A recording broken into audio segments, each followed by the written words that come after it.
अस्सलाम वालेकुम दोस्तों, आज मैं आपके लिए दाल की रेसिपी लेकर आई हूँ जो कि बहुत ही ज़्यादा मज़ेदार बनती है। जब आप इस दाल को बना लेंगे तो इसका जो टेस्ट होगा बिल्कुल मक्खन जैसा होगा। तो ये मूंग की दाल आज हमने बनाई है, तो एक स्पेशल तड़के के साथ आज हम मूंग की दाल बनाने वाले हैं। तो चलें रेसिपी स्टार्ट करते हैं। दाल बनाने से पहले आपने अच्छी तरह पहले दाल को साफ़ कर लेना है। ये देखें, यहाँ पर मैंने 2 कप दाल के लिए हैं। दाल को इसलिए हमने साफ़ करना है क्योंकि दाल में छोटे छोटे पत्थर भी होते हैं और छोटी छोटी लकड़ियाँ भी होती हैं। तो दाल को साफ़ कर लेने के बाद आपने अच्छी तरह 2 से 3 बार आपने दाल को मलकर धो लेना है। तो यहाँ पे मैंने एक पतीली ले लिया। पतीली में मैंने 1.5 गिलास पानी का ऐड कर दिया और सारी दाल इसमें ऐड करेंगे और हाफ़ टी स्पून नमक हमने इसमें डालना है और आपने हस्ब ज़रूरत नमक ऐड करना है और इसको 10 मिनट के लिए मीडियम फ्लेम पर रख देते हैं।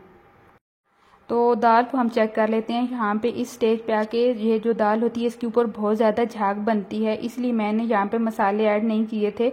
जो झाग होती है, झाग के साथ मसाले फिर बाहर आ जाते हैं और सारी पतीली के साथ लग जाते हैं और दाल को जो टेस्ट होता है वो भी अच्छा नहीं होता।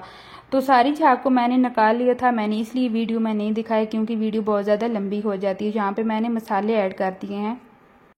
इस दाल में ज़्यादा मसाले नहीं डालने वाले। हमने इसमें हाफ़ टी स्पून लाल मिर्च का पाउडर ऐड किया है और हल्दी पाउडर इसमें ऐड किया। आपने मसाले अपने हिसाब के मुताबिक ऐड करने और सारे मसालों को मिक्स कर लेना है।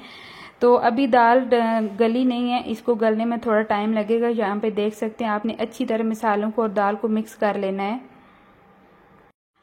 तो यहाँ पे आप चेक कर सकते हैं दाल हमारी अच्छी तरह गल गई है, ये चेक कर सकते हैं। तो अभी हम इस दाल को दूसरे बर्तन में ट्रांसफ़र कर देंगे क्योंकि हमने दाल में तड़का लगाना है। तो ये जो हमने पतीली ली थी ये बहुत ज़्यादा गहरी थी, तो इसलिए इसकी फिर लोग नज़र नहीं थी आनी, इसलिए मैंने दाल को कढ़ाई में ऐड कर दिया। तो अभी हम अपने तड़के की तरफ चलते हैं।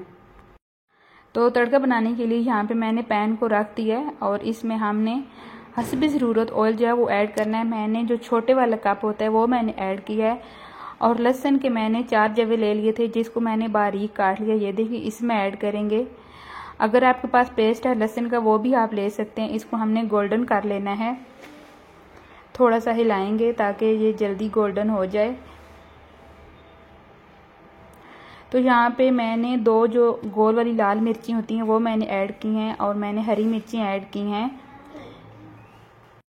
और ये जो दाल आज हम बना रहे हैं इसमें मैंने ना टमाटर ऐड किए हैं और ना ही प्याज ऐड किए हैं। कभी अब मेरे तरीके से आप दाल बनाना, बहुत लाजवाब इसका टेस्ट होता है। तो प्याज और टमाटर के बगैर आज हमने ये दाल बनाई है।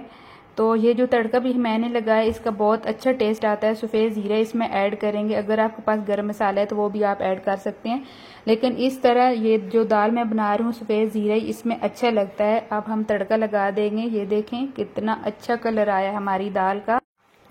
तो माशाल्लाह से देखें हमारी दाल जो है कितनी स्मूथ लग रही है। तो ये जो पैन में थोड़ा सा तड़का रह गया था वो भी इस दाल में ऐड करेंगे। हमने तंदूर की रोटी के साथ दाल को सर्व करना है। अगर आप वाइट राइस के साथ खा रहे हैं तो आपने दाल को थोड़ा सा पतला रख लेना है। तो इसी तरह ये जो हरा धनिया इसमें गार्निश करेंगे। तो मैं आपको दाल को डिश आउट करके भी दिखाती हूँ। आपने मुझे कमेंट करके ज़रूर बताना है कि ये मेरी दाल की रेसिपी आपको कैसी लगी। तो फ्रेंड, अगर मेरी रेसिपी अच्छी लगती है तो प्लीज़ मेरी वीडियो को लाइक करें, शेयर करें, सब्सक्राइब ज़रूर करना। इसी तरह न्यू रेसिपी न्यू टिप के साथ फिर मिलूंगी। तब तक के लिए अल्लाह हाफिज़।